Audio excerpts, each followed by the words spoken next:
Imagjinoni për një moment se jeni në kulmin e luftës së ftohtë.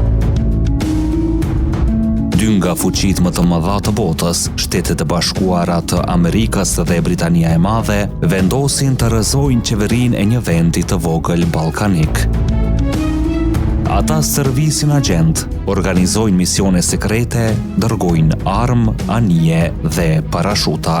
Gjithçka duket e planifikuar deri në detajin më të vogël, por më pas ndodh diçka e pabesueshme. Sa herë që një grup agentësh zbret në Shqipëri, forcat e regjimit duket sikur i presin aty. Sa herë që organizohet një mision sekret, ai dështon. Njerëzit që duhej të nisnin një kryengritje përfundojnë të vrarë ose të kapur.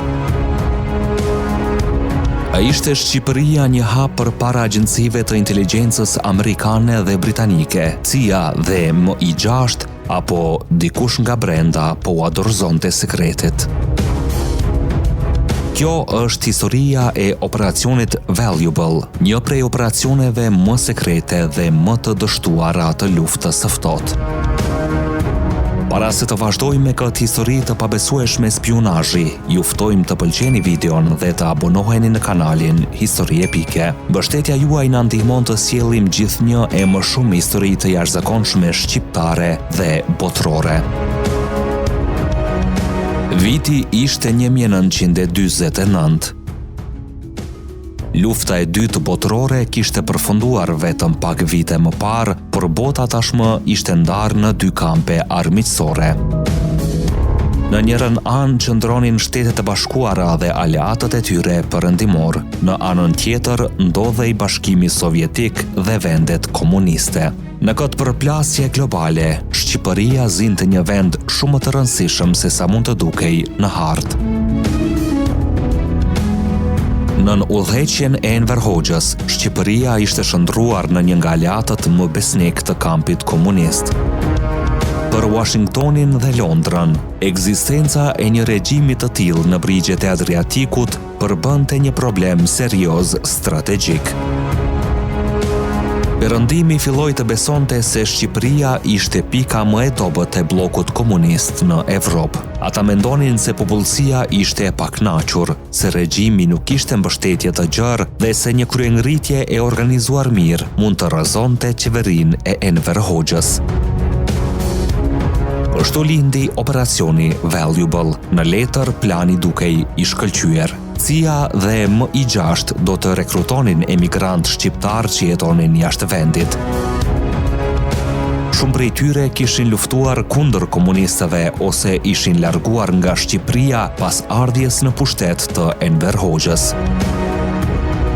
Ata do të stërviteshin në baza sekrete në Itali, Maltë, Gjermani dhe Greqi. Më pas do të futeshin fshehurazi në Shqipëri për të krijuar rrjete rezistence dhe për të nxitur një kryengritje të përgjithshme. Nëse gjithçka do të shkonte sipas planit, regjimi komunist do të shembej nga brenda. Por që në fillim kishte një problem që CIA dhe MI6 nuk e dinin. Në zemër të inteligjencës britanike ndodhej një njeri që punonte fshehurazi për Bashkimin Sovjetik. Ai quhej Kim Philby. Philby ishte një nga spionët më të famshëm të historisë. Për vite me radhë, ai kishte fituar besimin e plotë të britanikëve dhe amerikanëve. Ai kishte qasje në dokumente tepër sekrete dhe njihte pothuajse çdo plan të rëndësishëm të perëndimit. Kur operacioni Valuable filloi të merrte formë, Philby mësoi gjithçka dhe pothuajse çdo informat përfundoi në Moskë. Nga Moska, informacioni kalonte tek shërbimet sekrete të vendeve komuniste, përfshirë edhe Shqipërinë.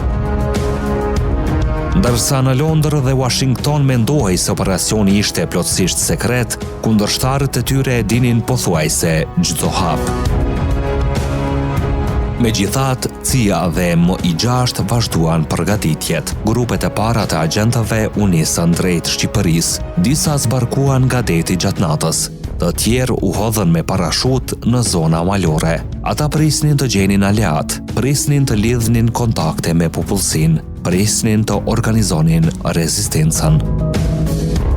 Por realiteti ishte krejt tjetër. Në shumë raste, forcat e sigurisë shqiptare dukeshin sikur e dinin saktësisht se ku do të zbarkonin. Agentët kapeshin brenda pak orësh, disa përfundonin në burgje, të tjerë vriteshin gjatë përleshjeve. Ndërkohë në qendrat operative të CIA-s dhe MI6-s vazhdonin të mbërrinin raporte optimiste. Shumë prej agentëve të kapur detyroheshin të komunikonin me prorët e tyre duke përdorur radiot sekrete. Ata dërgonin mesazhe sikur gjithçka po shkonte sipas planit. Nga ana tjetër e radios, amerikanët dhe britanikët mendonin se rjeti po zgjerohej. Në të vërtetë, rjeti ishte shkatëruar. Ky ishte një nga aspektet më të zgjuara të kundër operacionit shqiptar. Përmes komunikimeve të kontrolluara, ata arritën të mashtronin perëndimin për një kohë të gjatë. Ndërkohë, mision pas misioni vazhdonte të dështonte. Vitet kalonin, por CIA dhe MI6 vazhdonin të besonin se me grupin e radhës situata do të ndryshonte. Në vend të kësaj, numri të vrarëve dhe të arrestuarve vetëm sa rritej. Në shumë zona të Shqipërisë u zhvilluan operacione intenzive kërkimi. Forcat e sigurimit të shtetit monitoronin kufit, Bregdetin dhe zonat malore. Çdo lëvizje e dyshimt ndiqej me kujdes. Gradualisht u bë e qartë se kryengritja e shumëpritur nuk po ndodhte. Popullsia nuk po ngrihej në masën që kishin parashikuar strategët perëndimor. Regjimi ishte shumë i fortë se sa kishin menduar. Për më tepër, aparati i sigurisë funksiononte me efikasitet të lartë. Në Washington dhe Londër filluan të lindnin dyshimet.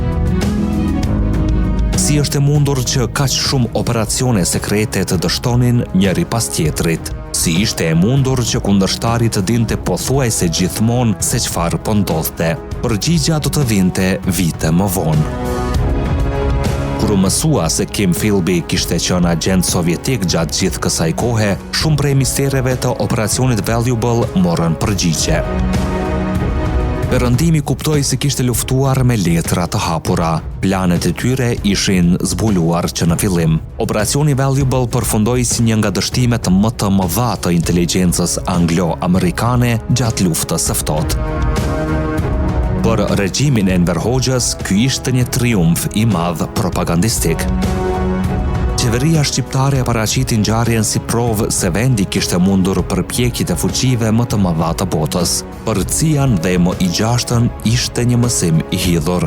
Ata kishin investuar para, njerëz, kohë dhe burime të mëdha, megjithatë objektivi kryesor nuk kishte arritur. Regjimi komunist në Shqipëri jo vetëm që mbijetoi, por do të qëndronte në pushtet edhe për dekada të tjera. Ironia më e madhe ishte se dështimi nuk erdhi vetëm nga forca e kundërshtarit, ai erdhi edhe nga tradhtia brenda vetë sistemit të inteligjencës perëndimore. Dhe kështu një vend i vogël në Ballkan u bë skena e një prej betejave më të fshehta të luftës së ftohtë. Një betejë që nuk u zhvillua me tanke apo avion, por me kode sekrete, radio, spion të dyfisht dhe informacione të vjedhura. Por sa i madh ishte në të vërtetë ky operacion? Sipas të dhënave që dolen më vonë në dritë, bëhet fjalë për një nga operacionet më të mëdha sekrete të organizuara ndonjëherë kundër Shqipërisë komuniste. Në fazat e ndryshme të tij, në operacion u përfshin rreth 500 agentë të trajnuar nga CIA, MI6 dhe shërbimet franceze. Krahas tyre mbi 2000 paramilitar u vunë në dispozicion të planit për rrëzimin e regjimit të Enver Hoxhës. Operacioni mbështetej nga një flote tërë mjetësh ushtarake. U përdorën nëndece amerikane, 10 mjete zbarkimi dhe mbi 180 avion transporti C-47, të cilët shërbyen për furnizime, infiltrime dhe hedhje me parashut. Madje sipas disa burimeve në planet e aleatëve perëndimor ishin parashikuar deri në 7500 komando, që do të përdoreshin në rast të zgjerimit të operacionit dhe shpërthimit të një kryengritjeje të përgjithshme në Shqipëri. por rezultatet ishin katastrofike. Gjatë viteve 1949 deri në 1954, rreth 300 agent të infiltruar humbën jetën. Sipas disa vlerësimeve, 961 agent dhe pjesëtar të grupeve paramilitare u vranë ose u kapën nga forcat shqiptare. As shërbimet jugoslave nuk shpëtuan nga goditja. Të paktën 33 agent të UDBA-s u kapën ose u ekzekutuan, ndërsa 10 të tjerë humbën jetën gjatë operacioneve.